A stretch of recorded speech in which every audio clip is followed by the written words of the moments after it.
start, I'd like to just talk for a minute, if I could, about the concept of everything having a beginning. All right, everything that we know and take for granted as being commonplace had a starting point. And I think for frame of reference, it's important to talk about the before, the beginning, and then the after, because we're going to spend a lot of time talking about the beginning and the shortly after today of license plates. So I'd just like everyone to think back. Who can remember a day when there were no cell phones? I think most of us can remember those days. How about no internet? We mostly remember that. How about something simple like a microwave oven in your kitchen? Who can remember a day? I remember when my parents unpacked their first one in 1983, and the instructions had my mom heat up a cup of water to test it, watching the water in there starting to steam. Who can remember before we had the capability of sending a human being to the moon? Can anyone remember those days? Okay. How about going back even further? I don't know. Does anybody here remember before the days of television? Yeah, a few hands now, right? How about before the days of electricity being commonplace in the home as a utility that you could use to do things? Anybody remember that? Nobody. But we're going to talk about that today, and believe it or not, there is a tie to license plates with that. You wouldn't think so, but there is. Day before, water, indoor plumbing. Anybody remember that? Nobody remembers that, right? Well, I'll tell you, my first realization of the concept of the before, the beginning, and the after was I was talking with my father, and this was probably when I was about 17 years old, and he had been admonishing me for, laying rubber out in the street in my 72 Pontiac that I still have.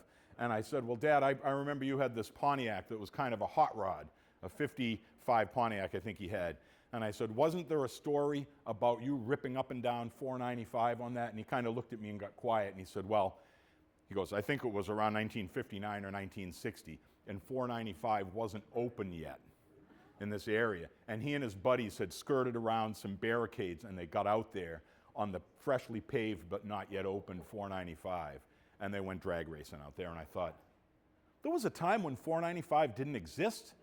How could that be? Does anyone remember before 495 going right down through Franklin? Pretty remarkable, right? Those days existed. Well, it existed with automobiles and license plates as well. Just the way it is. Something commonplace we take for granted. There was a time when it didn't exist. So we'll move on from there. Does that all make sense? Like beginnings and beforehand? All right. So I will dive in. I'll just say, who am I? My name's Alan Young. Grew up in Pepperell. Anyone know where Pepperell is other than Tim and Brian that have been to my house? Graduated high school in 1986. And believe it or not, one of my high school teachers is sitting here today. I had no idea he would be here. I haven't seen him in over 40 years. My memory of him is him ripping in the driveway on his full dresser Harley Davidson, I think about 1982 or 83, and he was our music teacher, and everybody loved him. Rand LaRosa. Let's hear a round of applause for that guy. So, lots of Mr. LaRosa stories, and they're all good. So, it's really cool to have him here today. We'll have to talk later. Oh, we can talk later. Yeah, I'll give you the lowdown. But really, it is all good. It is all very well-liked guy in the school system. So, and I went to the Benjamin Franklin Institute of Technology in Boston, automotive program, graduated there in 1989. Moved back to Pepperell with my girlfriend Suzanne after almost 20 years in Leominster and Westminster. So I've been a north central Massachusetts person my whole life. So hence my interest in Massachusetts license plates. I work for a company called Crown Lift Trucks. We have an office here in Franklin, so I spend a couple days a week here. And I worked with Scott Mason for a number of years, and he suggested that I present here today. So miss having him in our office. We had a lot of fun. It made it a good experience to go to work every day when I knew I would walk in and one of us would have some old relic or artifact that came out of a box at a flea market, and we'd spend, 5 or 6 hours talking about whatever we found. Anyway, and I've been collecting license plates for over 35 years, so it's been a really a lifelong journey diving into this type of stuff. And anyone have an idea where I might keep my license plate collection? Where do you think? Garage? Yes, the garage, of course. All right. Well, that's not actually my garage, but has anyone seen this before? Whoever can come closest to will win prize number one. And I've got 3 license plates over here that I brought as giveaway prizes. There is one here that's over 100 years old, 1922 Massachusetts. 1938, and 1966. So there might be someone here that was born in 38, might be someone 66. I'm going to hazard a guess, nobody 1922. But who knows where that is? First person to say where it is wins prize number one. Does the state count? What's that? Does the state count? It's got to be the town and the state, yes. I know where it is, but You know where it is, so you might be closest to then. no, I'm not going to enter. But if nobody knows, I'll answer. Anybody want to hazard a educated guess? What? Townsend? You're not, well, you're not 100 miles away. You're getting colder with Thingsboro. Anybody else? Because Townsend, I might have to give it to Townsend. If somebody said Hawaii, if nobody else entered, I'd have to give them prize number one. Anybody? I won't take the prize, but on the way to Hinsdale. It is it's on Northfield Road in Hinsdale, New Hampshire. So Townsend, Mass takes prize number one. And what plate would you like out of the three? What do I know? We've got a 66,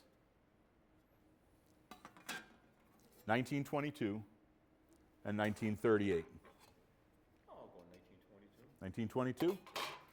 Congratulations.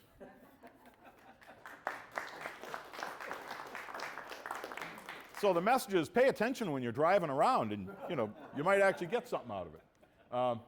So a lot of times I do these presentations for antique car clubs, so it's fun to tie in the antique car theme, especially since it's plate related. So, and I always admit, yes, I do have an old car or two as well in my collection, but I really do prefer unrestored vintage American automobiles. So that's my 56 Pontiac. I don't think I put many miles on it last year. Has anyone ever seen that? I'm going to guess probably not. It's in a ravine off Route 5 in Bellows Falls, Vermont. I had to turn around, hop over the guardrail, and run down about 400 or 500 feet to get close enough to take pictures of it. I don't know if it's still there or not. That's my 1960 Oldsmobile Dynamic 88. Oh, wait a minute. And that is, I think it's off of Pratt's Junction Road in Sterling, I think, across a farmer's field, got pushed over the edge of the farmer's field.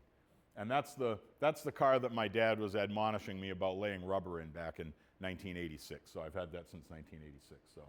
So cars, license plates, all kind of ties together, and I've been interested in both for a long time.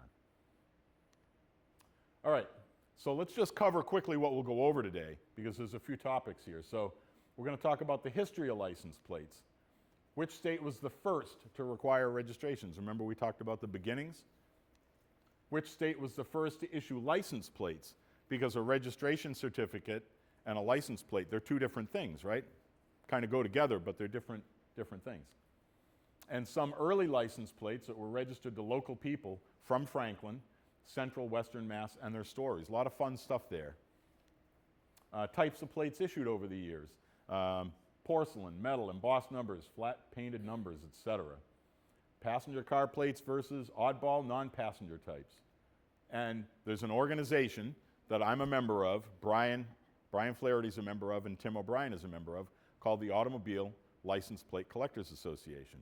And maybe at the end of all of this, somebody might say, I'd like to take a look at that and maybe join if they're interested. So I have forms for that as well. So, all right. First state that required automobiles to be registered. Anybody know? First state. New York. Who said New York first? Well, the plate people, I got to tell you, you guys are exempt from winning the prizes.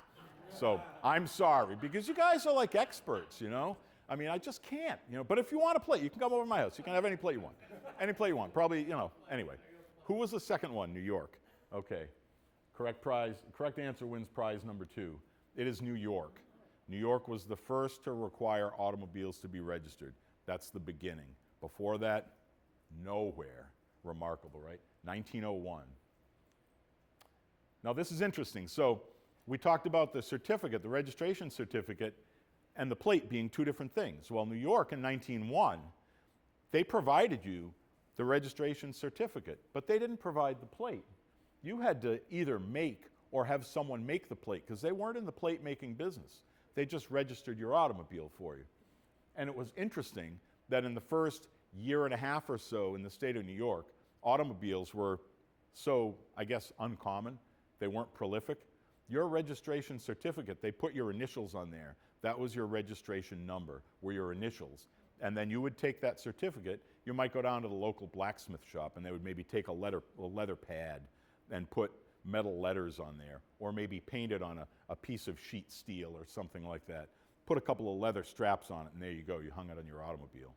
So those very first New York letter initial license plates, they're worth, I would say if one came up and it was in decent condition, $5,000 or more for one of those. They're very scarce, yeah, very scarce. And I don't have one in my collection.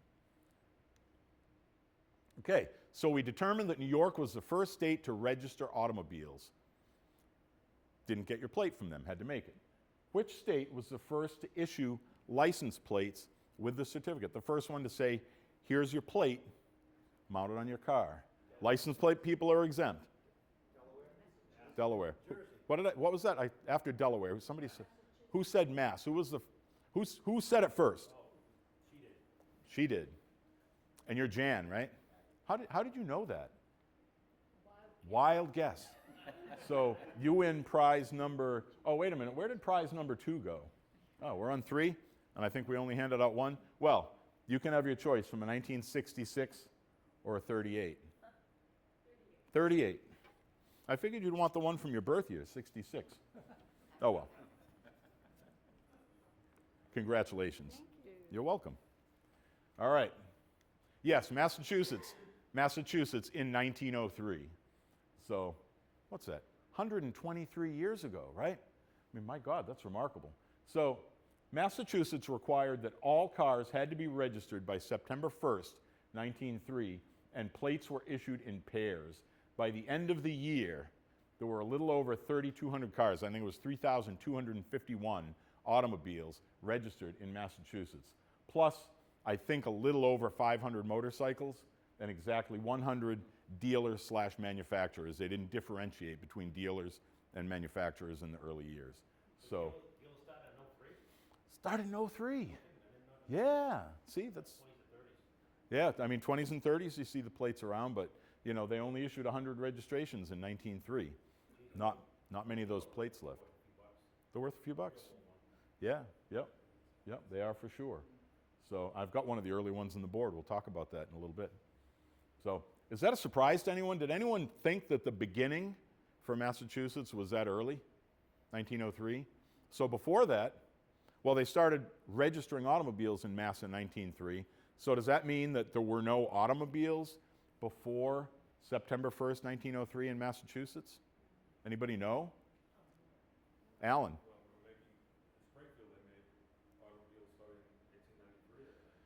Let's see, we had Stevens Duryea out there, we had Knox out there making automobiles, right? Yeah, I mean, in motorcycles, Indian, I think, had motorcycles commercially available in 1901. Anyone know where Brockton is? Who knows where Brockton is? Everybody. So I think it was the Marsh Motorcycle Company down there making motorcycles as early as 1901, 1902. I think it's Gear Motorcycle Company in Chicago. I have their 1908 sales brochure pamphlet, and it listed all their used motorcycles in the back. And the early Marsh, there was one there, it was like a 1901 Marsh that could be had for $25. Probably worth $100,000 today, I have no idea. Something like that, yeah. Yep, so, yeah, that stuff was around. Things were being made. Stanley, anyone ever heard of Stanley?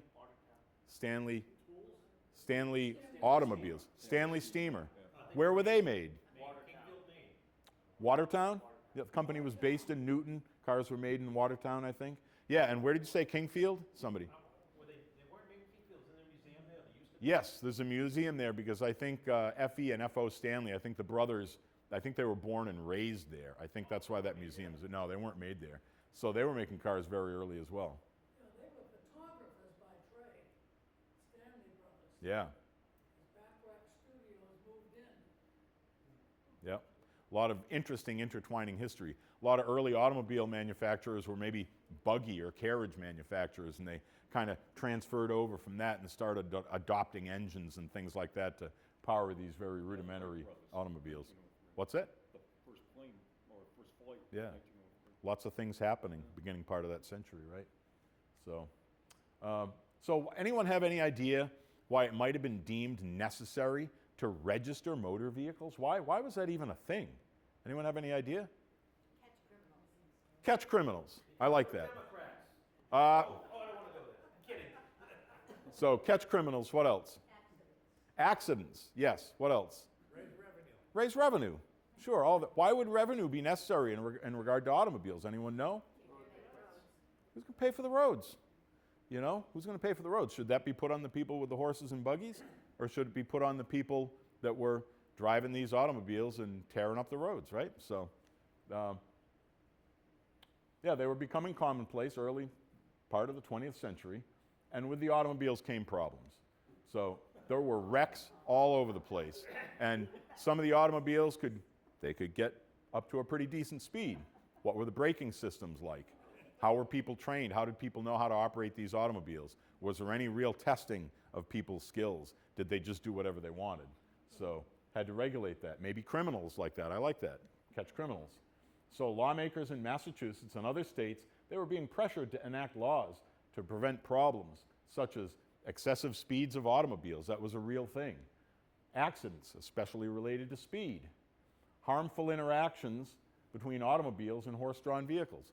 We talk about the beginning with automobiles registered in Massachusetts in 1903. So does that mean as of that date there were no more horse, oxen-drawn vehicles? No, they were very commonplace. It was both, having to live in the same space in the roads. Damage caused to roadways, such as rutting. It was all very real. Anything that needed to be repaired came at an expense. And the early automobilists did not want to take responsibility for any of it. It's just the way it was. So in came the laws. So the Automobile Law of 1903 was managed, it was enacted by the state government, and they put it on the Massachusetts Highway Commission to manage it because they had been responsible for maintaining roads and things like that anyway, even before the automobiles. So natural assignment. There it was.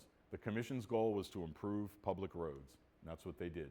So licensing and registration fees collected by the Massachusetts Highway Commission contributed to road construction, repair, signage, and so forth. Why would signage have been needed? Anyone have any idea? Stop signs. What else? We talked about speed, right? How about a speed limit sign? Anyone ever seen one of those before? Yeah. So that's in my collection. I've got, I think, 3 speed limit signs, and I have one that looks just like that, and it says 8 miles per hour. So can you imagine? And a lot of towns in a lot of places across the country, the in-town speed limit everywhere was either 8 or 12 miles an hour. And if you got outside of city or town center, a lot of times it would maybe go way up to like 20. So I have an 8 and a 12 and a 20 mile an hour sign. So that sign on the back has a date code from the manufacturer. I know Tim, you and Brian probably know the codes. It was manufactured in 1905. So that was pretty close to the beginning, Were those limits related to the limits of the automobile itself, or was it related to, like, say, how fast horses could go? Well, I don't know the answer to that, but I know that this was really brought in with the automobile law. So I don't think they were terribly concerned with horses going the higher speeds, although 8 miles an hour for sure, right? But I think this was kind of really directly pointed at the automobilists, it really was. So it's an interesting question. I've never been asked that before. Unfortunately, the thing is, I don't think anybody is still around that knows factually from those days what the answer was. So, and one thing I do know is there was no radar back then, so prove it anyway, right? But that's what they had. I'm sure, people were cited for things like that. It's just the way it was. So, anyone ever seen one of those old signs that are about this big, that tall, that wide, porcelain, enamel, and iron? Nobody's ever seen one, huh? Yeah, there's not many of them around. Always looking for things like that. So, has anyone ever seen a Massachusetts license plate from 1903 other than Tim and Brian in the room? Anybody ever seen one? No, huh? No. You have? Brookline, the Auto Museum, I think they've got those there. Yeah, and Lars Anderson, right? So some of Lars Anderson's vehicles are actually, I think, in the lower level, and they still have the original license plates from 1903 that were issued to him. You look them up, and that number was registered to him, and pretty remarkable. And I think he was he a diplomat? I think, like, you look those plate numbers up, Lars Anderson, and it shows an address in Washington, D.C. at the time. So a 1903 license plate. It doesn't have the year on it. Anyone have any idea why? I mean, that's the beginning. So Why didn't they put a year on it? Because they were permanent, maybe. Yeah, they were. They were multi-year plates. They were not designed to expire. The state hadn't figured out certain things yet, and they had not gotten a regular renewal process in place. So you paid in the early years, you got your plate, you put it on the car, and you were good. That's the way it was. So that plate, and I have the mate to it at home. These early plates were issued in pairs. I'll pass this around. So that is from 1903. Yeah, it was heavy. It's actually porcelain, like on your stovetop, on iron.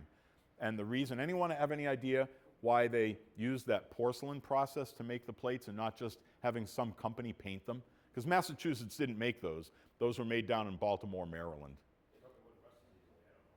Yeah, you're kind of onto something there. Anybody else? The early paints were so difficult to work with. They took a long time to dry, and they didn't hold up. So for something like this that had to, be on there invisible for a year, they had to make them quickly and cost effectively and have them last. That must apply to all porcelain signs then. Durability, yeah, because like porcelain signs that would have hung in front of a building, maybe something like that would be out there for 20 years, right, or 30 years or 100 years, and you'd want that to remain as it was. So porcelain, very durable. But once paints became better and cheaper and quicker drying, they could produce 100,000 license plates painted in 2 colors in a short amount of time and ship them out cheaper and quicker than they could do the porcelain. So that 1903 license plate was registered to Frederick Donnell, Round Hill Street in Springfield, and the automobile was a 7-horsepower Stevens Duryea. And that plate was manufactured in, I believe it was Chicopee Falls, actually, where the Stevens Duryea plant was. So Massachusetts made automobile. We don't think of Massachusetts as being where automobiles were made, do we?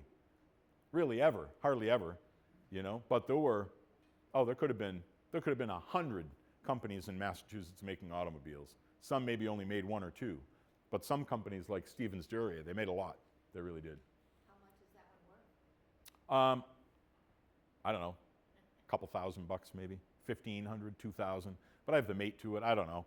I'm Pass that back here, please. no. I mean, do you guys? Is that reasonable? I would guess 1,500, maybe 2,000. So I'm never going to find out. I mean, it'll most likely be sold at my estate sale someday. So keep your eyes open for when that is. If you want to buy that plate. And so anyway, so plates continued in that style. They started with number 1 in 1903 on that style, very small plate, because in the early years, the length of the plate was predicated by the number of digits they had to put on it. The single-digit plates were very small. And then 2-digit, 3-digit, 4-digit, 5-digit, it kind of grew like that.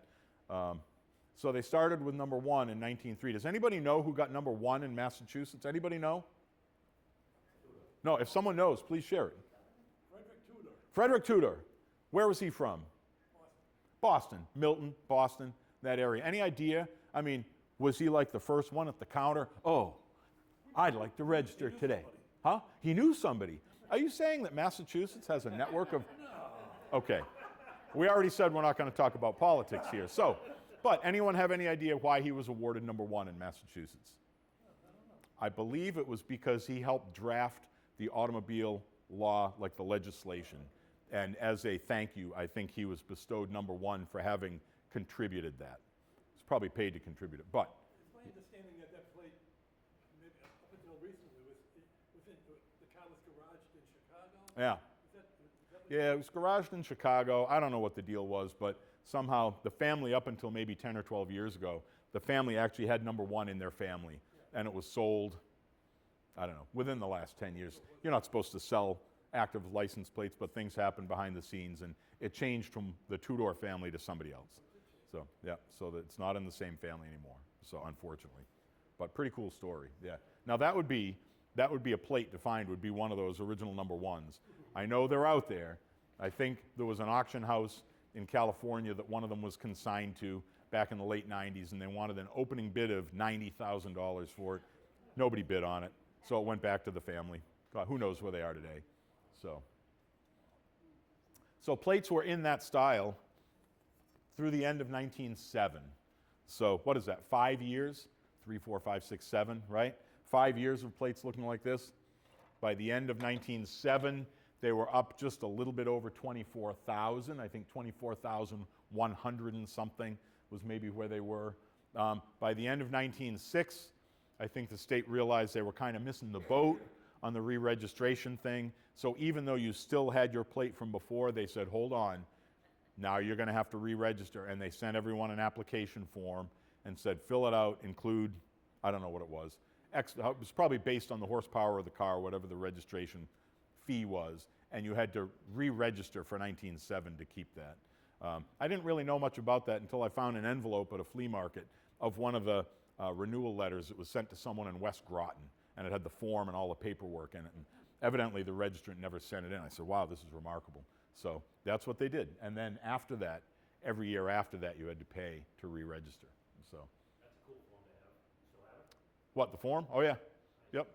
Yep, I like that. I like all that, the paper stuff that they call it ephemera because it wasn't really designed to last long, and that stuff just kind of disappears over time.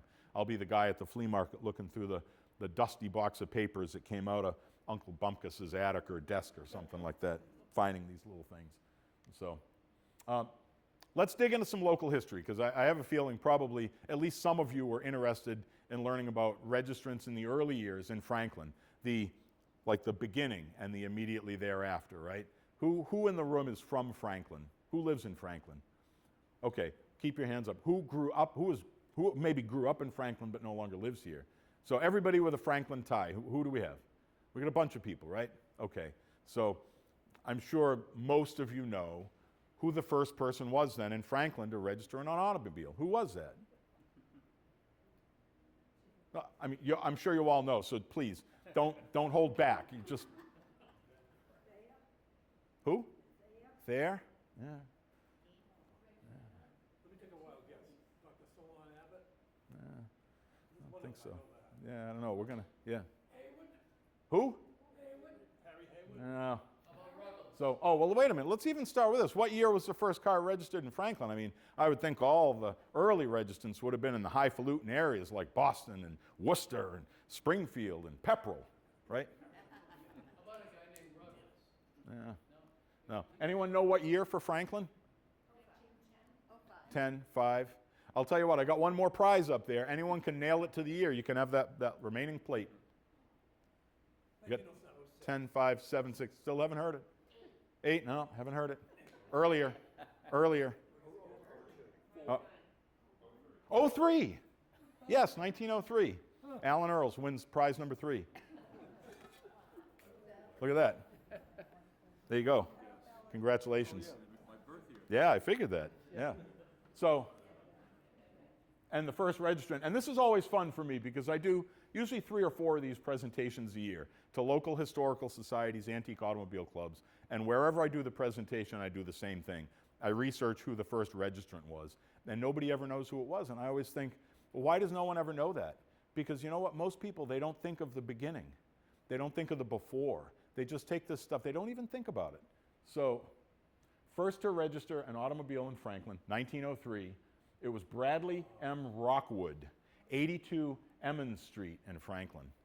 Does that name ring a bell with anybody? It does. Yeah, right over there.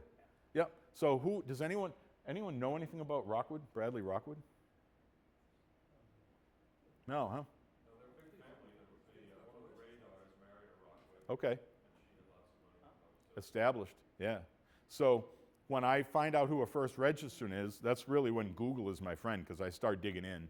And I'll spend a few minutes and I'll look. I couldn't find anything on Bradley Rockwood, 1903, Franklin, Massachusetts. I tried all that stuff. Finally, I just gave up. But understand this, that if you were buying an automobile in 1903, automobiles were handmade. They were made one at a time. There were no mass production, assembly line, mass production. That stuff didn't exist. These things were crafted. So buying an automobile in 1903 would maybe be the equivalent, in a lot of cases, of spending $80,000 or $100,000 today on an automobile. So it probably wasn't, the farmers. It probably wasn't just the laborers. It was people that were well-to-do, that had some money, and they could afford to do these things, buy automobiles. So his license plate number, Bradley's license plate number was 491. So he was the 491st registration in the state of Massachusetts, and the 491st ever state-issued registration in the country, because Massachusetts was the first. So his automobile was a 5.5 horsepower Stanley. It was steam powered. Somebody mentioned Stanley steamers. I said, anyone heard of Stanley? Yeah, Stanley steamers. Everybody knows that. But yeah, very early, 1903. Fortunately, well, other than a big family and well-to-do and a few bucks, you know, this is probably the first time that his name has been brought up in this town in a long time, right? It's interesting, isn't it? Like, it's almost like we took this topic of a license plate and opened this door or this window, and now we're looking back, you know, 120-something years ago at people that are long gone, and what were they doing, and where did they live? What did they drive? So, Stanley, we talked a little bit about that. Anybody have any idea where his number 491 license plates are today? We talked about a nice example, maybe be worth $1,000, $1,500, $2,000 bucks. Anyone know where they are? Anyone got them hanging up in their shed at home? I'd really like to know. No? They're probably in the ground somewhere. So what happened with about 95+% of all the old license plates, torn off, end of the year, thrown out in the ash pit, the trash pit, wherever, in the pit of the outhouse. You know, maybe the neighborhood had a little communal spot over the town, over a stone wall where they threw all that stuff. And occasionally that stuff gets dug up today. Maybe they threw it over the bank by the railroad tracks, or maybe even in a river. Anybody ever found a license plate in a river before? Yes. Really? Well, tell us about that. What did you find? I was on a construction project in Great Barrington in the 1970s. In 1974, I was the inspector. And we found this at the bottom of the river. In the river. We were sinking a siphon under the river, Ty and Bond Engineers. I worked for Ty and Bond. And we built a cofferdam, an earthen cofferdam halfway out, and then we dug, and about a third of the way out of the river, we dug up some bottles, and That was it. I was right there on the edge of the river, on the Yeah. cofferdam. And it's Beaver Falls, oh, I don't have my glasses. Yeah. Should say Ingrich, I-N-G-R-I-C-H, Ingrich. Yes. Yep. So this is porcelain enamel, it's pretty heavy. And Yep. there's some wear from, I think, the rocks that were, maybe the stream was moving it. Yeah. So, Maybe some that hit the plate when it was on the car, because yeah. I mean, we talk about the beginning and the before. Roads weren't paved in 1912. There were some concrete roads and things like that, but Pass that around. you know, a lot of dirt roads and rocky roads. What do But you think this is worth? what I think it's worth? I mean, if I saw that, I'll just say, if I saw that in an antique shop, somebody would probably want somewhere between $50 and $100 for it, I would guess. Yeah. And Yeah. I'm interested in Alan giving me the address of where this guy Yeah. used to live. Yeah. So I have a 1912 registration listing book at home, and I'm pretty sure the range of numbers goes up and includes that. So we're going to unlock that mystery. Yeah. Yeah. So that's what Rockwood's automobile looked like. So, and that's another thing. I mean, it's very difficult to think back to the beginning of automobiles and think what they look like. I mean, a lot of people can imagine a 55 Chevy or maybe a 32 Ford or something like that, but the really early automobiles are so rarely seen that unless you're really into that stuff, you might not know. Now, doesn't that kind of look like there should be some leather, I don't know, a harness and reins up at the front, and there should be, you know, well, that's what these things were patterned after with the buggies and the wagons and things like that, you know. And the Stanley brothers probably weren't making horse-drawn wagons, but that's what they patterned everything after in the beginning, is what they saw and what they knew. Put an engine on it and some rudimentary controls. Now, here's a question, and Tim, you're exempt from answering this. Where's the steering wheel on that darn thing? Anyone know? A tiller. Who said that? A tiller. What's a tiller? It's a lever that you go. Like a lever. You just kind of move it back and forth. It's a big, like think about the gear shift in your car. It's like a shaft that goes down and does things, right? Well, a tiller was up where you could grab it with your hand, and it went down, and it went to some linkages, and it you know, you moved it this way, and the wheels moved like that. You moved it the other way, they moved the other direction. You sit in the middle. You move that tiller back. You want to take a turn, you just move the tiller, and the car would go in that direction. So I don't know when the tillers were truly replaced by wheels, but probably, I don't think they were making cars with tillers after 1903 or 1904 probably, when the steering wheels came. But you look at that, you know, that helps it look more like a buggy that would be pulled by horses if you know, you don't see a steering wheel on it. I thought that was kind of cool. What's that? Well, I don't know if they really did. You know, I mean, there must have been some type of a band with friction material that went around a spinning part that you would pull a lever or do something and it would clamp on that and slow the car down. That's, I think, about all they had back then for brakes. They certainly didn't have brakes on individual wheels back then, so you know, speeds weren't that great, and neither were the brakes. So 82 Emmons Street, where Rockwood lived. Can anybody picture a house over there? Can you picture? I think it's where Dr. Mercer used to have his practice, I think. Could be. So that's what it looks like today. And I think there might be a real estate office in there or something. But when I look at that, I say, you know what? There could be a 19th century house hiding under all that vinyl and all those windows that were changed and all this different stuff that happened. So parking lot out front. Where that low part is, who knows? Maybe there was an L and a little carriage house or something there. I searched and hunted for pictures, vintage pictures of that address. I couldn't find anything.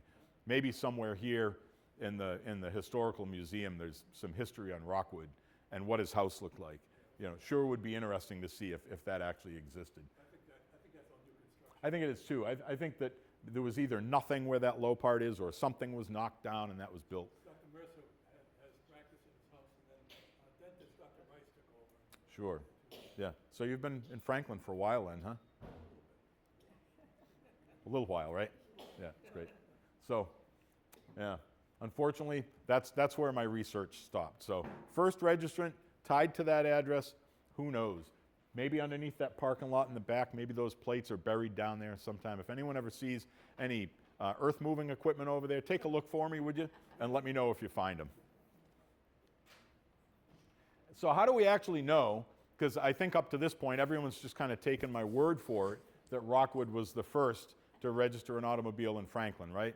Well, there are very obscure books that were printed back in the day, and they were registration lists. And this book was printed in the end of November 1903 by a company in Worcester, and it's called Who's Who in the Auto. And it starts with registration number 1, and it goes up to, I think that book goes up to number 3068, which is remarkable because that's the plate number on my girlfriend Suzanne's car, is 3068. Last number in the book, I know. So anyway. Question, wasn't that all public information for like the 80s? It wasn't protected. So there were private companies that contacted the state and got all the registration lists, and then they'd put together these lists of this. And you would think, why would anyone care about that back then? Manufacturing companies cared about it. Because if you were making accessories for automobiles, maybe you had a special lamp for a Packard, you could go through the lists, have someone in the office pull together a mailing list and send a catalog to everyone that had a Packard automobile. Things like that. That's what the registration lists were really used for back in the day. So, very tough to find nowadays. I've spent the last 35 years trying to get as many of these books as I can, and it's usually very elderly collectors that have them, that have gotten them from other collectors. And I have most years now from 1903 to about 1915, and some years thereafter. Some years are incomplete, but it really is a lot of fun for me because that's the backbone of all the research I do now, is these books like that one. So Orange Sanborn had 2 books. Imagine that? Yeah. Yeah, absolutely. So probably wonder where I got that book, right? So there was a guy that lived up in Wenham. Anyone know where Wenham, Mass is, next to Hamilton? Yeah. So I used to run ads all the time in the Want Ad magazine when that existed. Remember that? It was actually printed on paper. You picked it up and read it. You weren't clicking and scrolling. So anyway, so I ran an ad in there for, I don't know, the better part of 15 years or whatever. And this guy called. He goes, yeah, got a license plate collection. I'd like to sell it. Well, he was a fire engine collector, and he must have had, and he had all kinds of real estate. So he had one big lot. He had like 20 fire trucks up there. I went up. We looked at his plates, and it took me some time. I assessed him. We came up with a price, and I agreed to buy his plate collection. And then he said, oh, one more thing that I'd like to show you. And he went back elsewhere in the house and came back with that book. And I said, wow, that's, you know, I've never seen another 1903 book before. I think there are a couple of other examples. But, wow, this is remarkable. And I looked at it and I said, well, you know, what would you like to get for it? He said, oh, it's not available. I just wanted you to see it. And I said, oh, God, jeez. And he goes, I bought this in 1960 and I paid $50 for it in 1960. So, okay. So, and I would see him at truck shows and different things, and I always said hi, and he was a member of the Antique Truck Club of America like I am, you know. And then one day I got my magazine and there was his obituary in there. He had passed away. I'm like, oh my God. I'm like, duh. And it was a couple days later, I'm like, well, I guess I'm never going to see that book now. So then more time went on, and one day I was sitting at work up in Woburn. I've got an office up there too, and it was like after 5 o'clock, and started Googling. I found his actual obituary, and I found out that, you know, his address and everything, and where he was. I remember where he lived, but it mentioned his partner, and I thought, you know, okay, that makes sense. I said, I'm just going to drive up there after work and knock on the door and politely introduce myself with a business card. So I did. I drove up there, and I can't remember what the guy's name was, and knocked on the door, and the guy came to the door, and he's looking at me, and I said, well, my name's Alan Young, and I said, and I was friendly with Donald, and I bought his license plate collection, and he looked at me and went, oh, you're here for your book. What? He goes, Donald had pancreatic cancer, and it was a very short amount of time he had from diagnosis, and he had this whole list of everything he had that had to go to certain people, hundreds of items. And he said, we just had you down as Alan. We didn't know what your last name was, and we didn't have your card. And I said, oh my God. I said, well, that's wonderful. I said, I certainly don't expect you to give me the book. He goes, we're not giving you the book. It's $650 if you want it. I said, well, fair enough, I'll take it. He goes, one problem, I have no idea where it is. And I said, well, Donald told me he got it out of his safe. He goes, yeah, well, Donald had 21 full-size, full-height safes. Okay, so anyway, 6 months later, I got a phone call, and I went and got the book, and I sure was happy because that was just one of those things that could have ended much differently. But showing up and following up always helps. So that's how we know that Rockwood was the first person in Franklin to register an automobile. So does anyone know how many, so I'm going to guess nobody knows how many people in Franklin registered in the first year. Number was 7. Okay, number 505, George Wigan. If anyone recognizes these names, raise your hand or shout out. He was an early odd fellow. Really? Wow. I think he's a judge too, I think. Wow. Yeah, so I did not do any research on these other people, so anything anybody has to share. Again, a Stanley. Francis Appleton. Anyone know where Alpine Street is? Yeah. Okay. Does that name ring a bell? It's Hillside Road today. Okay. They changed the name of the road. Okay. All right. Appleton had a factory in Franklin. Really? And they lived in next to, he lived in a house, the Davis Thayer Junior House, which is next to the Davis Thayer Elementary School. Okay. Well, that makes a lot of sense then. That They had money. I mean, his ghost is in here running the switches. Had money. Had a factory. Had money. Had an automobile. Ambrose Gallison, 757 Central Street, 6.5 horsepower Jeffrey. Does that name ring a bell? Gallison, Ambrose Gallison? William Mosher, Lincoln Street, number 1110. All these plates, I would love to have any of these plates for my collection. Number 1332, Gregory Martin, 52 Main Street, another Stanley. Look at all these Massachusetts-built automobiles, right?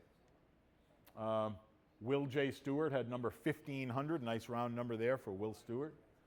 35 East Street, anyone know where that is?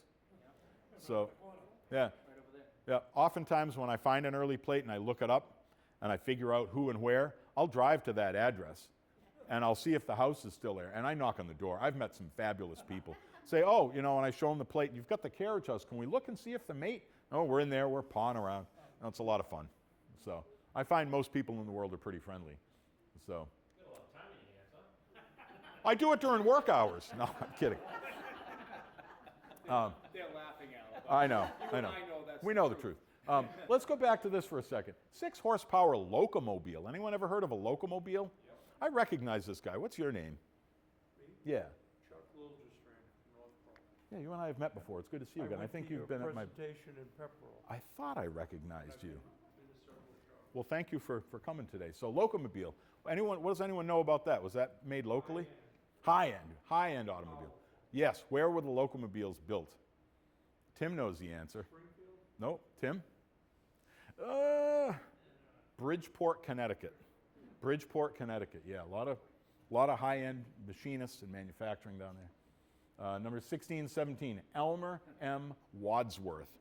That sounds like a well-to-do last name, doesn't it? Anybody recognize? Look up there. Wadsworth Post Office. There's a So, section of town on Spring Street called Wadsworth section. It's Really? where the train station was. wow, Spring Street, yeah, makes sense, right? 4.5 horsepower Mobile Company of America automobile. I don't know where that was made. Probably none of those left today. Number 1714, Floyd D. Hosey, 222 Dean Ave. Had a business on Depot Street, Yeah, any idea what the business was? hardware. Hardware, yeah. Floyd D. Hosey owned the hardware store. Had an automobile early on. Made a little bit of money. Yep, yeah, 6 horsepower Stanley again. So the Stanley steamer, how did that work? So people say steam. Anyone have any idea how that kind of automobile actually was powered? How was it powered? What? Battery? Battery? No. No. Good guess though. There were plenty of electric cars around in the early days. A well that you filled with water and you heated the water with kerosene, Yep. made steam, You had a steam boiler in the car. and it powered a piston. Yeah. Same You had a steam locomotive. you had a burner, like a burner on your stove, that kerosene would probably gravity fed down into the burner, and then it would supply the heat to the boiler, like a boiler. Anyone live in a steam heated house when they grew up? I know I did. A lot of fun. Had one as an adult, not so much fun. But yeah, this production of the steam, pressurization of the steam, causing motive power, moving things with the power of steam. Yeah, no gasoline. So good luck. You had to stop for water. You had to stop for kerosene. It wasn't exactly easy like it is today. All right. So is anybody here from a town outside of Franklin, or is it everybody Franklin? Where? Rentham. Where else? Millis. North Attleboro. Plainville. Chicopee. Really? Wow. Wow. But you don't live in Chicopee now, though, right? No. No. It was just out in Chicopee last weekend. Yeah, for a license plate thing, believe it or not. So, Attleboro. Who's from Attleboro or North Attleboro? Attleboro. First person there, number 570, Joseph Bates. 4 horsepower International, same company, International Harvester, same company. Blackstone, 803, Robert Aldrich.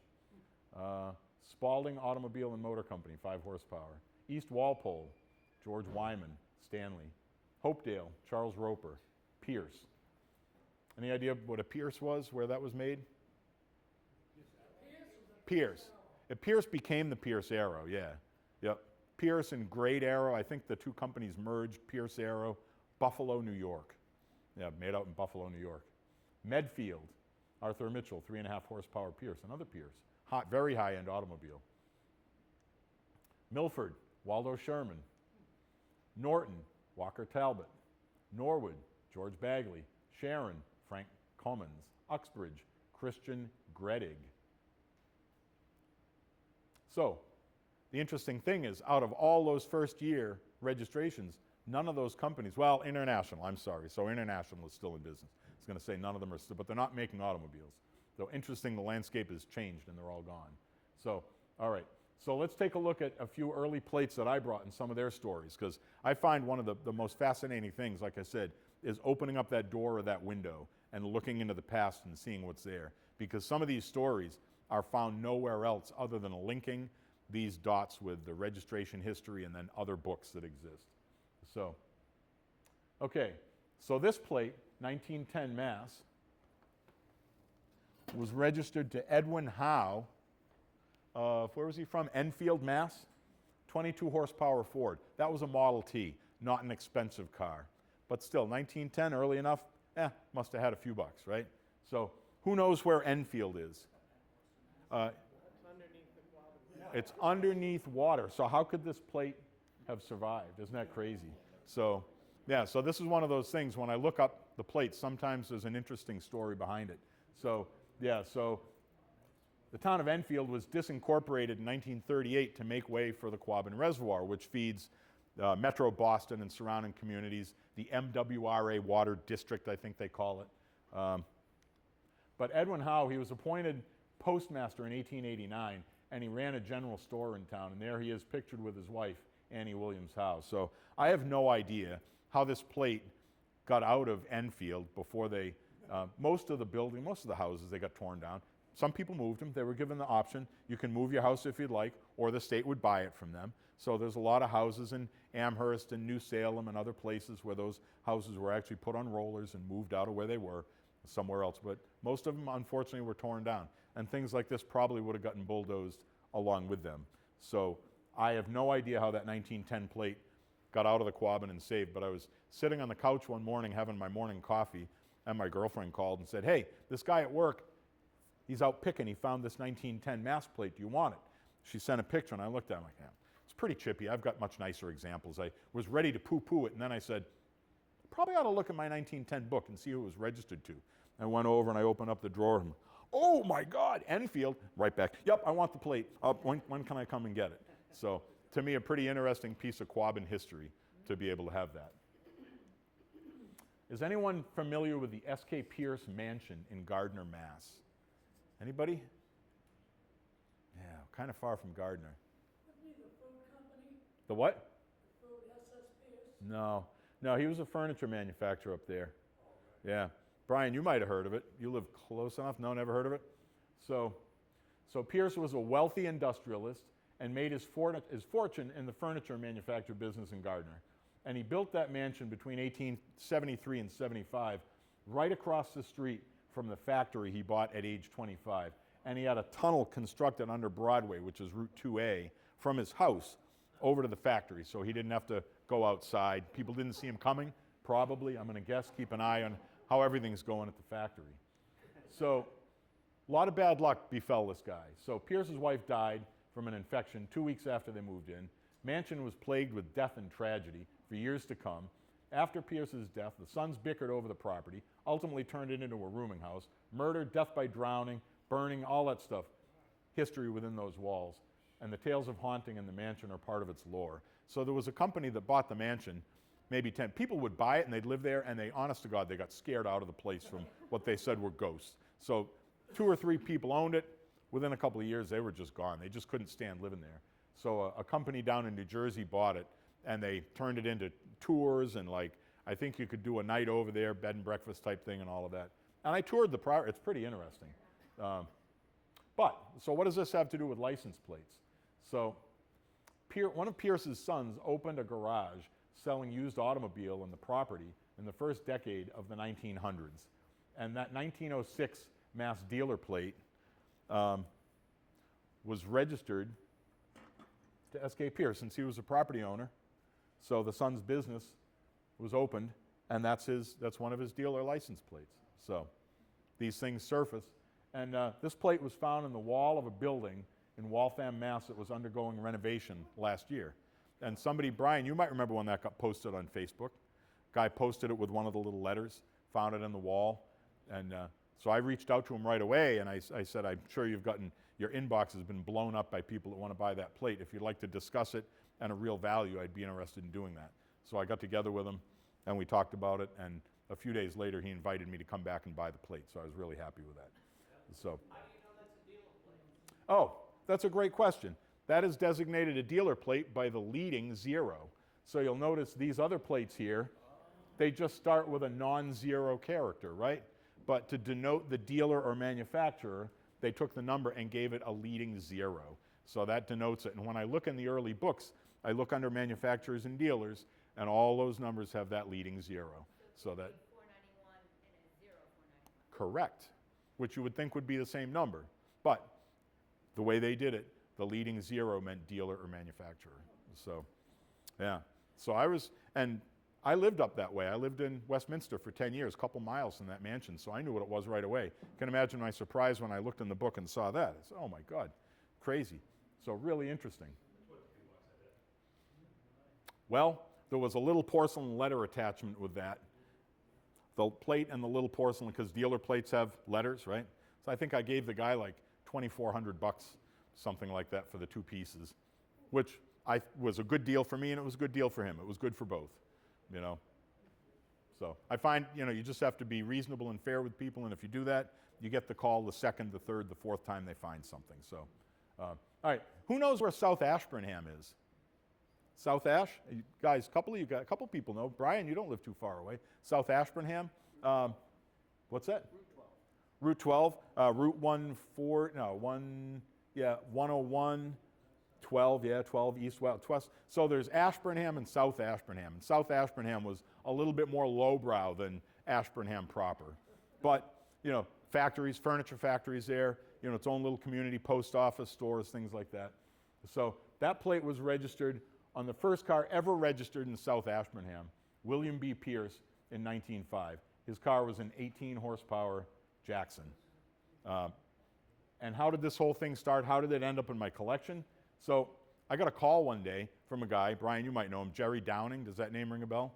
So this guy that collected plates a little bit, living down in the Cape, he had found a collection. Actually, I got a call from another plate guy saying that he had gone and seen these plates that Jerry Downing had, and there was an early Mass plate there, and could I look it up? Because if it was from a Cape Cod town, he'd want to buy it. So I got home and I looked it up, and I said, oh my God, it's not the Cape, but it's town north of where I am. So I called him back. I said, it's not the Cape, it's South Ashburnham. Do you mind if I chase the plate? And he said, sure, go for it. So I bought it. And then looking through, it turned out it was the very first plate. You look at number 1 and go all the way up to 7993. No other South Ashburnham registrants, that's the one. And I said, that's pretty cool. So I bought the plate and brought it home. So then I started doing a little bit of digging. I wanted to know more about this guy, William Pierce. Why did he have an automobile back in 1905? That's a 1905 registration. How was he well-heeled enough to do that? And I went to the Historical Society in Ashburnham, and they said, we're really sorry, but we had a flood in the basement of the town hall, and we lost all records from 1930 and earlier. We can't help you. And they said, but there is a really good historical room in the Leominster Public Library. Why don't you go there? So I went there, and I found a very obscure book about north central Massachusetts industrialists. And in there was a section on William Pierce, and he owned a furniture company. He lived in South Ashburnham. He owned a furniture manufacturing company with a partner in Gardner. Now, that's where a lot of the furniture was manufactured. Made sense. But then it went into this whole story about Pierce. So Pierce, having a few bucks in his pocket from the furniture making business, kind of wanted to do something else. And he and another partner studied up. They realized that there was a mill pond that had enough water that could probably power an electrical generating station, because up to that point, this was like in 1902, this was before he got the plate, in 1902. So Ashburnham was not electrified yet. Remember we talked about the before, the beginning, and the after. This is the beginning. So he realized there was enough headwater, enough standing water there in the pond at the T.R. Ullman Company. They made machine tools like micrometers and things like that, that they could build this electrical generating apparatus and sell shares to all the people in Ashburnham proper and electrify their homes and make money on this electricity. So they went around and they petitioned all the residents, and they said, look, for X amount of money, here's what we're going to do. We're going to build the station, the electrical generating station. We're going to run the wires. We're going to electrify your homes, and you'll have lighting. That's all there was to run on electricity in 1902 in a home. There was really nothing else. It was lighting. So the people agreed. They said, yes, let's modernize. Let's do this whole thing. Let's give Pierce our money. Let's have him take it and move it forward. And they did. They constructed the electrical generating station to run on the water from the mill pond at the T.R. Ullman Company. They ran the wires. They electrified the town. Everybody got their lights, and all was wonderful until that next summer when they miscalculated. It turned out they miscalculated the rate at which that mill pond would refill. So there wasn't a continuous flow of water to turn the turbine to run the generating apparatus, and the people were, they were not happy about that. They weren't happy about that. Now couple that with the fact that the next high water season, there was a major failure in the generating apparatus. These people were supposed to pay money every month for this electricity, but they weren't paying because they didn't have consistent electricity. Then the generating apparatus failed. The operation was running at a loss. Town went back into darkness. That's it. No more electricity. The generating apparatus was sold for scrap. Everybody was out. Until 3 years later when they ran electricity up Route 12 from Fitchburg and re-electrified the town. So isn't that crazy? This license plate, a silly license plate that most of the time we ignore license plates, but unlocked a story. I'd never heard that story anywhere before. Had anyone ever heard of that? Can you imagine that? Be like a snake oil salesman. Hey, I'll electrify your house for like 30 bucks. You come in and, and that's what happens. To me, that's just a great story. Mass plate 35115, 1914. So this is kind of a personal story. So registered to Kemp and Bennett, Main Street, Pepperell, the town that I grew up in, town I live in. And they were local Ford dealers. And they actually had that plate registered to a 25 horsepower 1911 Jackson. Big deal, right? Well, what's the story? So I was over at a friend's house playing in their barn in 1979. So I was like 11 years old. And there was this rusty old Jaguar or something down in the dirt floor cellar of the barn. And we'd go down there and we'd jump in that thing, pretend we're, racing in the Le Mans or whatever, right? We're down there just having a great time. Well, and crusty cobwebs, dirt floor, just a mess down there. But over the workbench, I remembered there was an old porcelain number plate hanging there on 2 nails, 1914 plate. And I was captivated by that thing. And I wanted that plate. But I was really, really shy as a child. So there was no way that I could speak up to Ben Donnelly's parents and ask them, could I have that number plate? I just couldn't do anything like that. So forget about it. And then, I don't know, it was, I think back maybe 2005 or 2006, something like that. My friend Rick, the guy that moved down on the Cape and found that plate from Jerry Downing, he called me one day and he said, hey, he goes, I got something I'm going to bring over to your house. I want to give to you. So he came over and he handed me that plate and I said, well, what's the big deal about this plate? It's, 1914 mass plates, they're around. They're not uncommon in the big picture of collecting. So he said, I remember you telling me a story one time. And he pretty much had the details. I'm like, well, how did you end up with that? He said, well, Roger Goscombe, the guy that owns the house now, he goes, I detail his Rover for him a couple times a year, like side work at his house. So when Roger came over to pick up his Rover, paid Rick and said, oh, by the way, I know you collect number plates. This was hanging over the workbench in the basement, the cellar of the barn. I want you to have it. I'm like, my God, it was almost 30 years later. Oh, my God. These things happen. These things are in the dark, dusty corners. Pay attention to them. They might mean something to somebody, so that was pretty cool. Any questions on any of this stuff? Is this all stuff that, has anybody ever seen any of these old license plates anywhere before? Flea markets, yard sales, things like that? Pretty close to that number? Could probably look that up for you if you want to know who it was registered to. So one last license plate mystery unlocked. So this was in a collection in Holliston. I was invited to go and make an offer on a few years ago. So I bought all the plates and I got home and I started looking them up. And this one was registered to Wallace Nutting, Vernon Street in Framingham. Anyone ever heard of Wallace Nutting before? Who's heard of Wallace Nutting? Artist, right? What? So what did he do? Painted landscapes. Yeah. Pretty well known. I think there was a time when probably every second or third home in this part of the country in New England had at least one Wallace Nutting. You have one. I've got a couple too. Tim, do you have any? Yeah. So they'd be hand colored, right? And they're beautiful. Yeah, that's what Wallace Nutting did. So he lived in Framingham. And his automobile was a 43 horsepower Stevens Duryea, manufactured in Chicopee Falls, Mass. I have no idea how any of his plates survived, but I also have his plate from 1915 at home too. I found somewhere else. Pretty remarkable. So, yeah, so taking that plate, looking it up, unlocking the story, and having a tangible piece, to people from all these decades before and what they did, to me, that's fascinating stuff. It really is. So,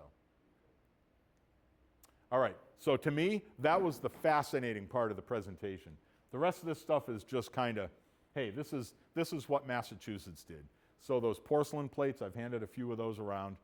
They made those from the first year, 1903. Then they went dated in 1908. And then they were porcelain through 1915. So those plates actually survived pretty well because that porcelain is really impervious.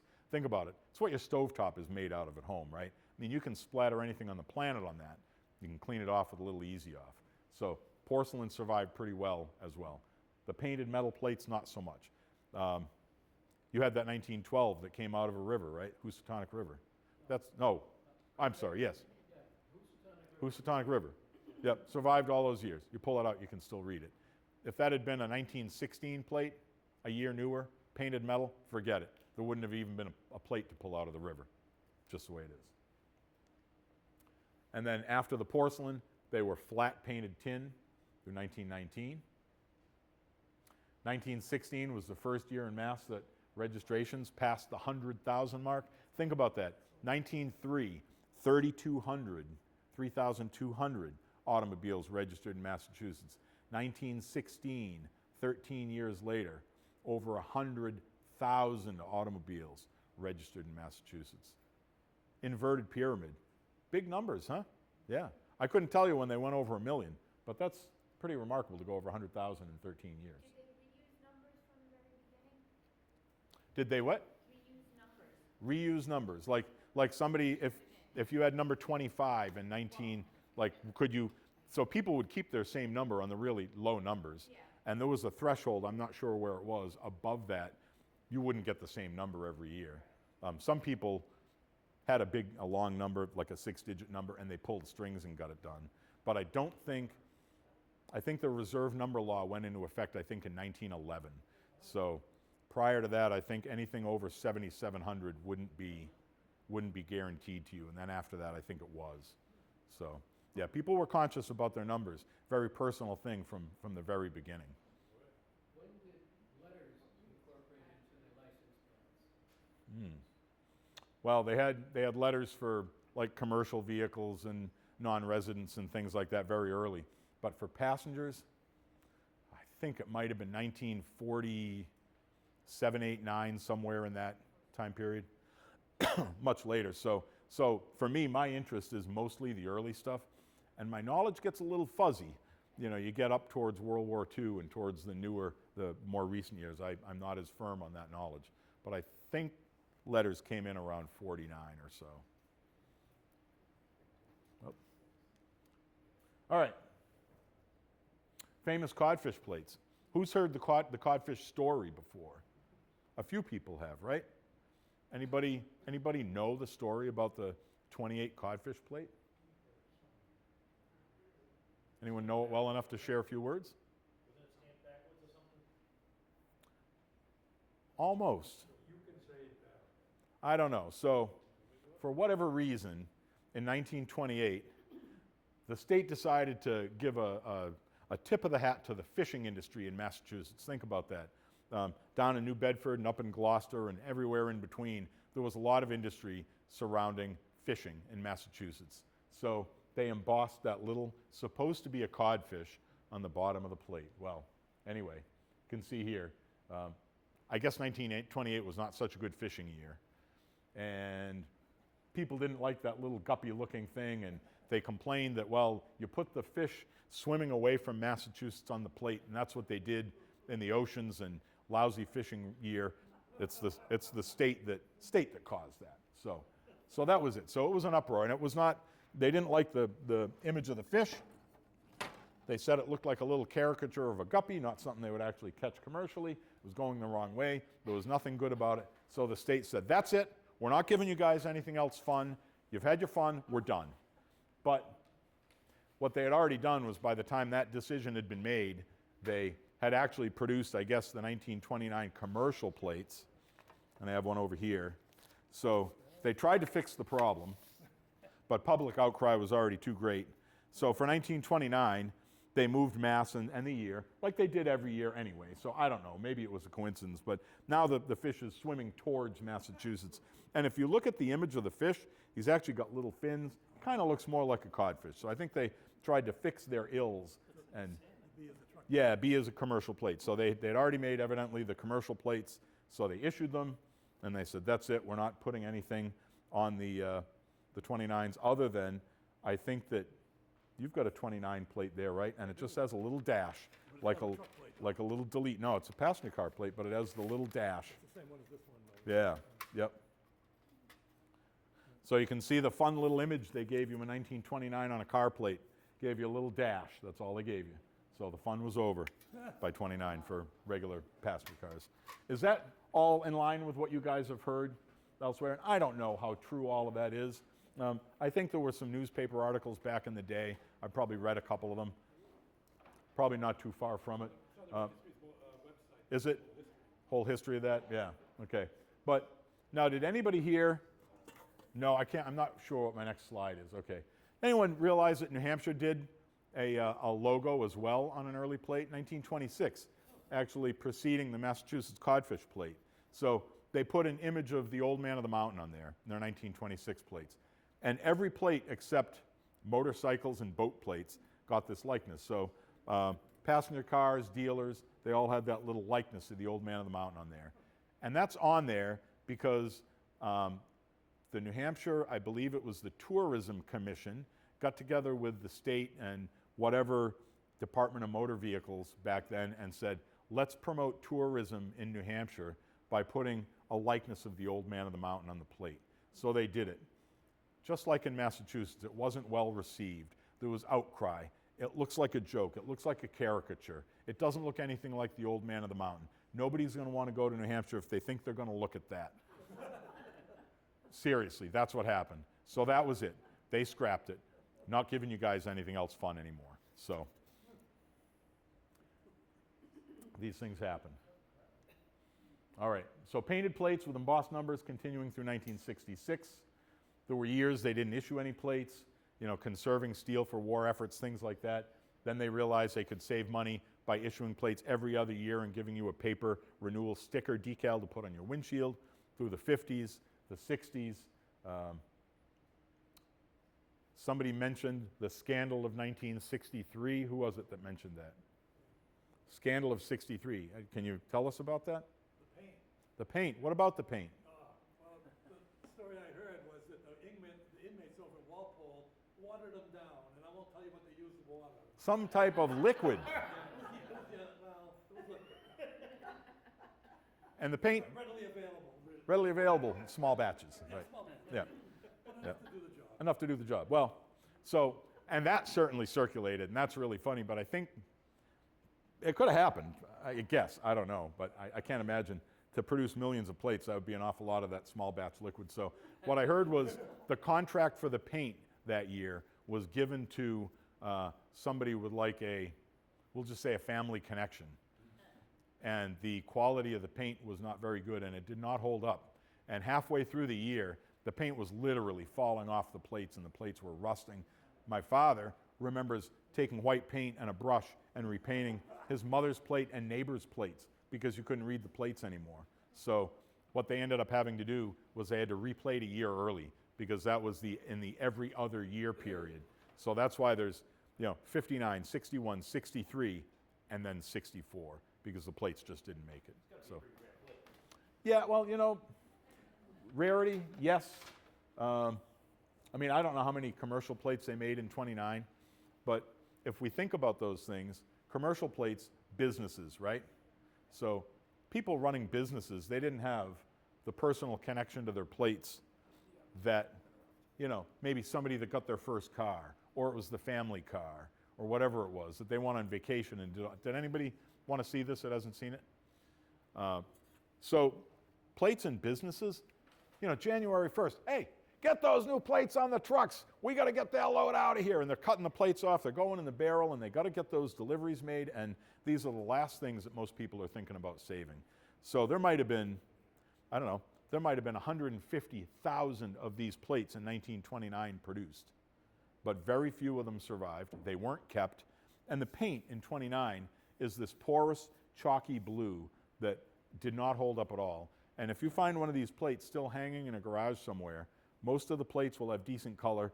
Then the 29 commercial will just be this brown wash of rust. And then the paint quality is better again. So when these turn up now in decent condition, usually anywhere between $500 and $1,000 for one of these. They just aren't, and it's a hot commodity. Anybody that wants to have one mass plate is going to want one with a fish on it. And if they get that one, then they're going to, I got to get one better. I got to get the 29 commercial. So. Any rhyme or reason to the plates that do have a comma versus not?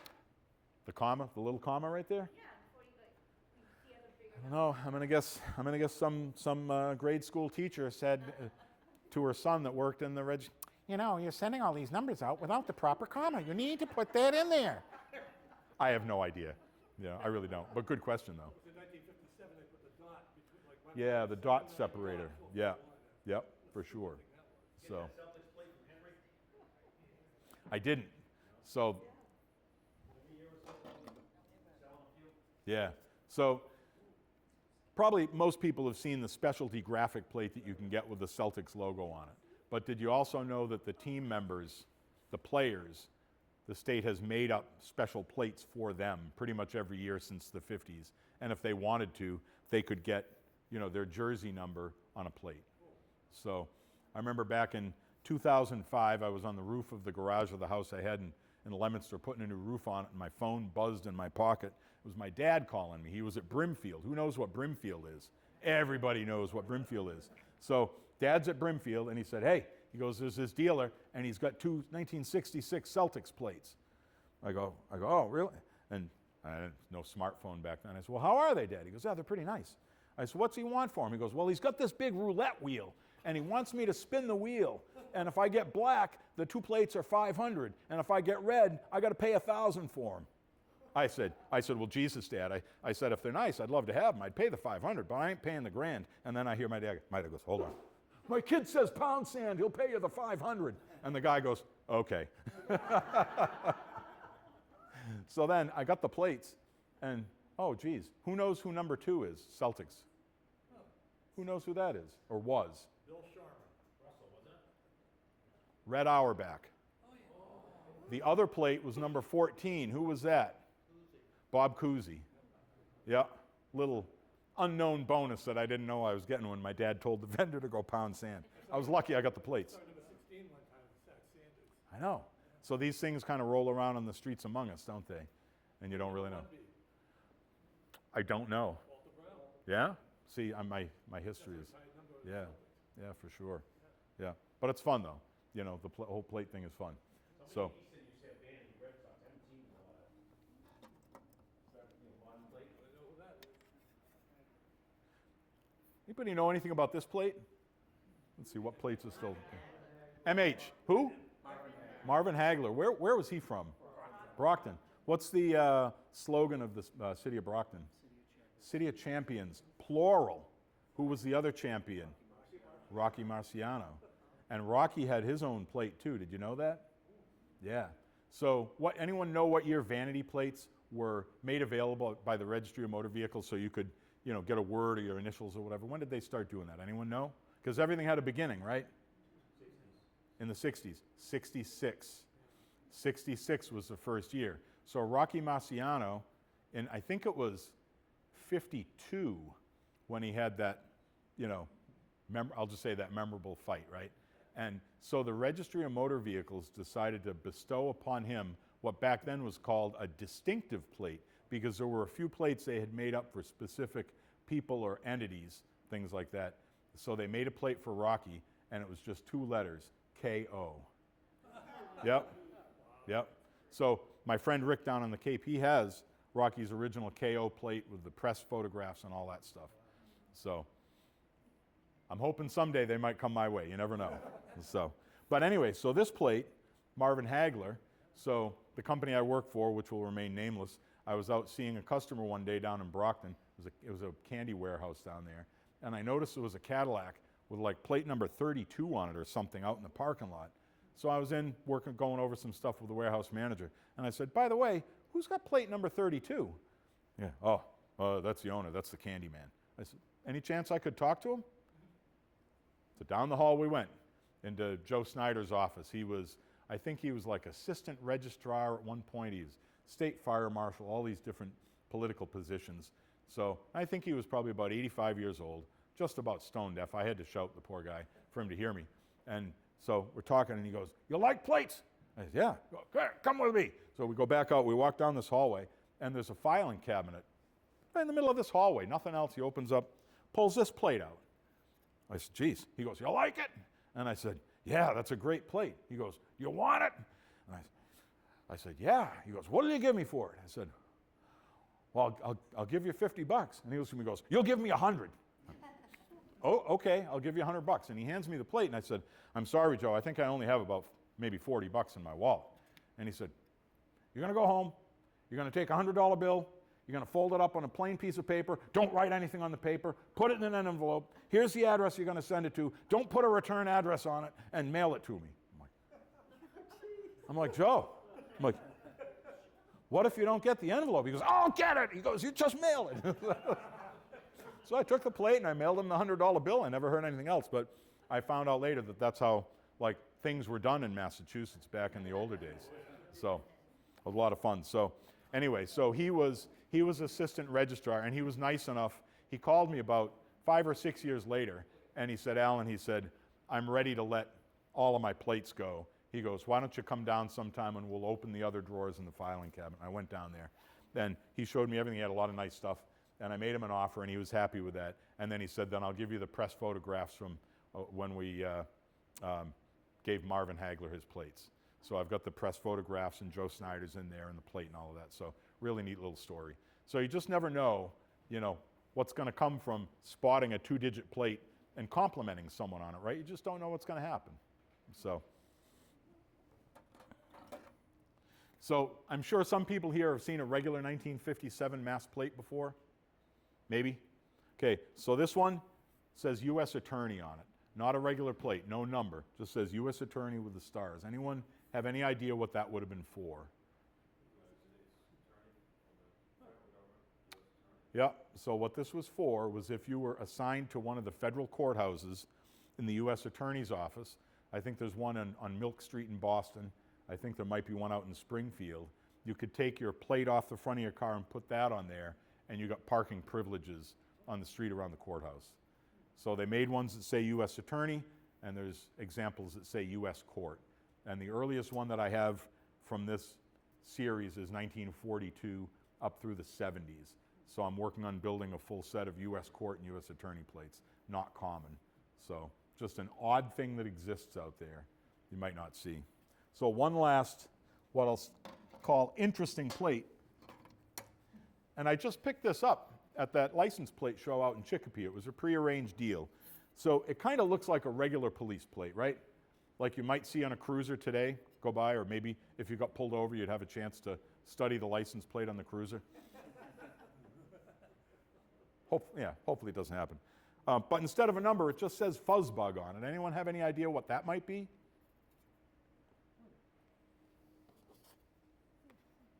I remember in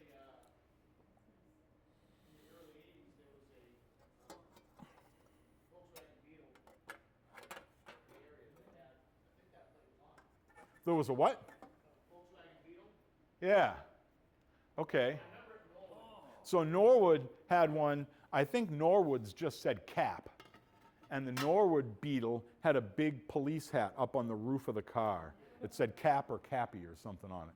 So back starting in I think it was in the early 70s, a lot of police departments in Massachusetts got a little Volkswagen Beetle, and they would paint it up and decal it and put all sorts of police-related stuff on it, and they would bring it to schools and drive it in parades to promote awareness and education, involvement of police in the community and things like that. And that Fuzzbug plate was from the city of Lawrence on their Beetle. So a friend of mine who's also a plate collector that lives down in Connecticut, he has a summer place up near Winnipesaukee, and he was chatting with his neighbor one day. When you're a license plate collector, the subject just has a way of coming up. It just kind of does. And so this neighbor says, I got an old police plate in my garage. When I was on the force in Lawrence. Are you interested? So Brian says, yeah. Guy goes over and comes back with Fuzzbug and tells him the story. Oh my God, just this on a dusty nail out in the garage, right? So being a mass collector, I had to have it, so we made a deal. So yeah, and that's what happens. That's the stuff that's out there. So anyway, modern plates, reflectorized starting in 67 through today. Stickers started being used in 71. Prior to that, it was a paper sticker that went on your windshield. Non-passenger plates, there's again one of the dealer plates, 0354, with that little letter attachment that I mentioned right there, that little guy right there. That 1906 dealer was issued to E.L. Purrington from Wakefield. 1908, the start of the dated plates, the dealer plate had the letter incorporated into the plate itself. Commercial plates, first issued in 1911. So before that, if you were a business, you had a truck, commercial vehicle, you just registered it as an automobile. So first commercial plates in 1911. Pretty rare plate. Tim, how tough is it to find a 1911 commercial? Very tough. Tough. Brian, do you have one yet? No. You want one though, right? Most people do. They're tough.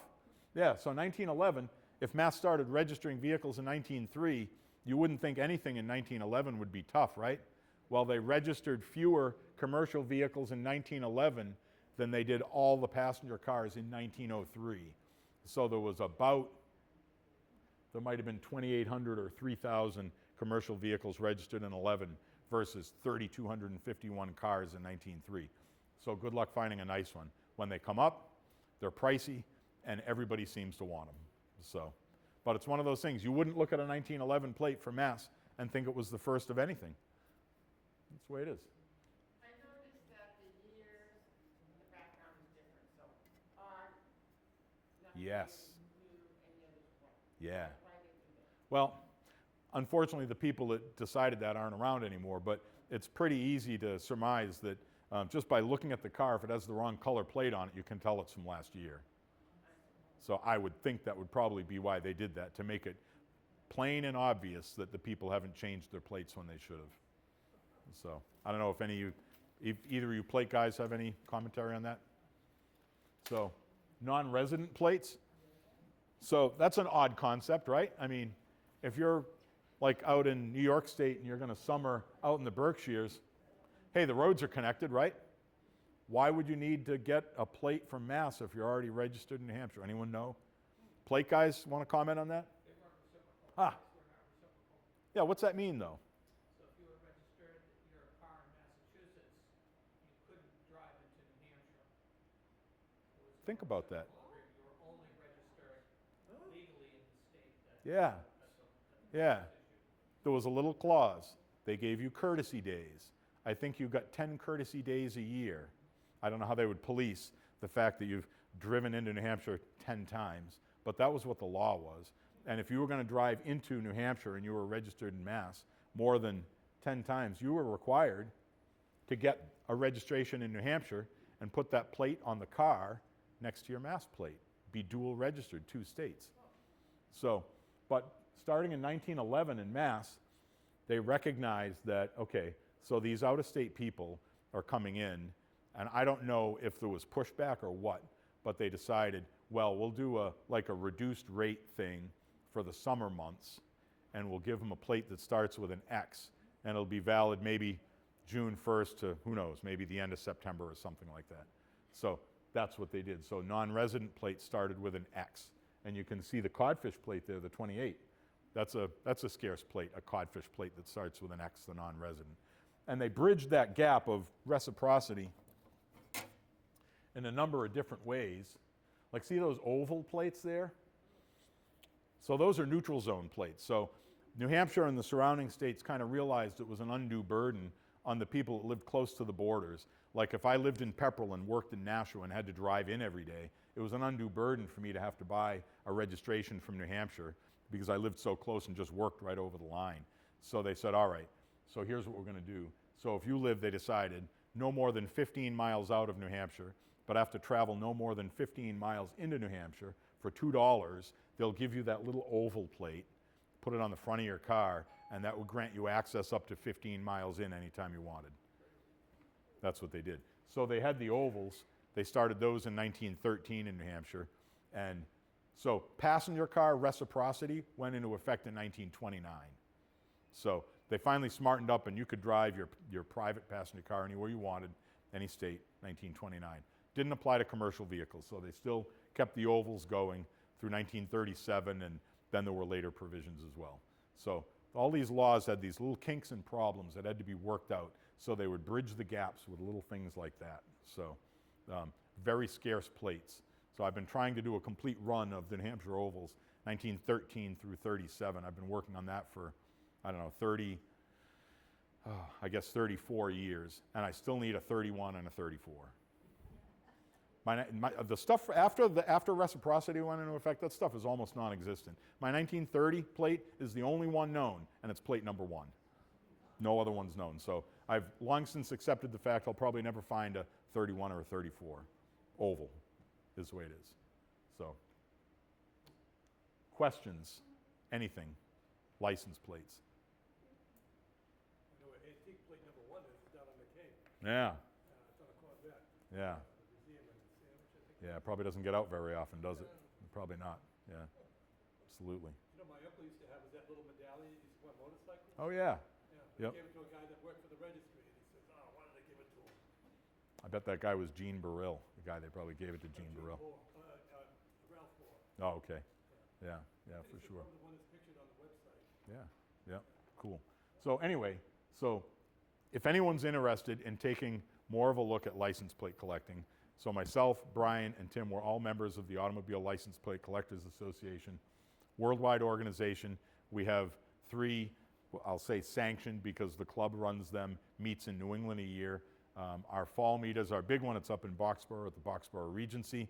Last year we had 282 club members in that day, plus I think about 100 guests. We had their big trade show space in there, filled with people and table of plates and people buying and selling and having a great time. So we do a lot of stuff like that. So I have application forms for ALPCA over there if anyone's interested. I have no skin in the game. I just do it to promote the organization that's provided me with a lot of enjoyment, you know, a lot of friends over the years. So if anyone's interested, I've got my business cards over there if anyone would care to take one, some little flyers about myself. I would encourage people down the road, you find something interesting, you've got a question on a license plate, reach out. Find an old plate like that 1912 that came out of the Housatonic River. We're going to look that up. We're going to find out who it was registered to, where they lived, what they drove. The Historical Museum, you have a period picture from 1915 or earlier with a readable license plate on it. A lot of times photographs, we know the backs didn't get marked. Who is this? Reach out. I'll unlock those mysteries. So I do that because it's fun and it's just a way for me to give back from the hobby that I've enjoyed a lot for an awful long time. So, final questions. I think I'm missing a couple plates over here. Let's see. Maybe one oddball question. Yes. I've got a set of bicycle license plates that were given out by Wheaties. Oh, the Wheaties plates. Yeah, sure. Like 10, 12 years old. Yeah. And I don't know if they haven't done that in a while, but I've got a collection of all of them. Yeah, they did that in 53, 54, and I think they did another iteration maybe in the 70s, something like that. You see them at flea markets and you'll see them at Brimfield. There's some people that specifically collect those. Individual towns issued bicycle plates, the police station.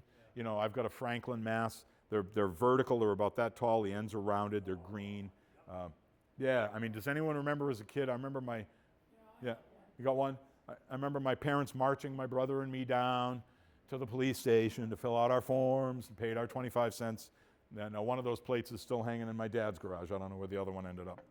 But I still think of you as Mr. La Rosa. But, so is that a plate you got when you were a kid? Or when you, yeah. I think I still have it. So I bet it's somewhere. Yeah. Yeah, that's really cool. And for some reason you kept it. Isn't that interesting? You kept it. There is within you, deep within you, there is a thread of a collector in there somewhere. He insists on being called Mr. La Rosa around here. Does he? Okay. Yeah. Wow. Well, I think that's about all I have. Unless there's any other questions, comments, I hope everybody enjoyed this today. I hope you walked away with a little more. Thank you.